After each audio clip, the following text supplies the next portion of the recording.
Договорот за вработување на определено работно време престанува да важи со изминување на рокот за кој што бил склучен. Договорот на определено време може да престане со смрт на работникот или на работодавачот доколку е физичко лице.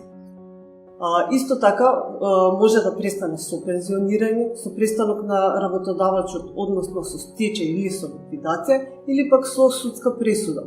Работниот однос може да престане и со спогодбено раскинување или со отказ од страна на работникот и работодавачот. Работодавачот може на работникот да му го откаже договорот за вработување од лични причини, од причини на вина и од деловни причини. Кога работникот заради своето однесување, недостаток или знаење или можности или заради неисполнување на посебните услови определени со закон, не е способен да ги извршува договорените или други обврски од работниот однос, може да добие отказ од лични причини.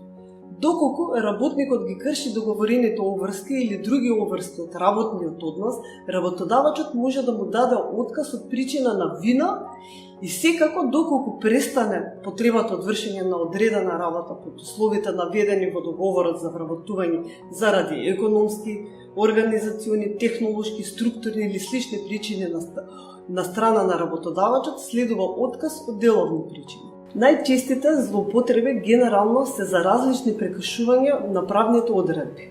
Сепак многу често се среќаваат случаите каде што во практиката има откажување на договорот за вработување без известување на вработениот. Туку се наложува повеќе вработениот да не доаѓа на работното место. Исто така често се среќаваат престаноци без правен основ и образложение кои се даваат усно. Исто така се бара од вработените да потпишуваат празни листови, каде што потоа се внесуваат податоци кои најчесто значат спогодбен престанок на работниот однос. Исто така се среќаваат незаконити престаноци на работен однос во кој работодавачот фингира дека нема потреба од работникот заради одредена лична состојба. Најчести примери се бременост, болести слични на нив.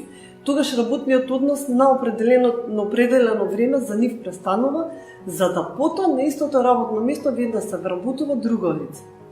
Договорот за вработување може да се раскине и со писмена спогодба помеѓу работникот и работодавачот, која за да биде полноважна мора да содржи одредба за последиците кои што настануваат за работникот поради договореното раскинување при остварување на правата врз основ на осигурување за случај на невработеност, односно дека нема да може да користи надоместок за невработеност.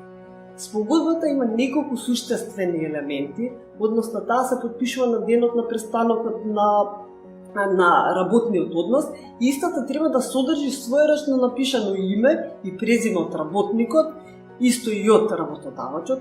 Исто така треба да биде својрачно напишан датум на престанок на работниот однос од работникот и од работодавачот и својрачен потпис на работникот и на работодавачот. Доколку спогодбата за раскинување на договорот за вработување не ги содржи овие елементи, истата е ништовна.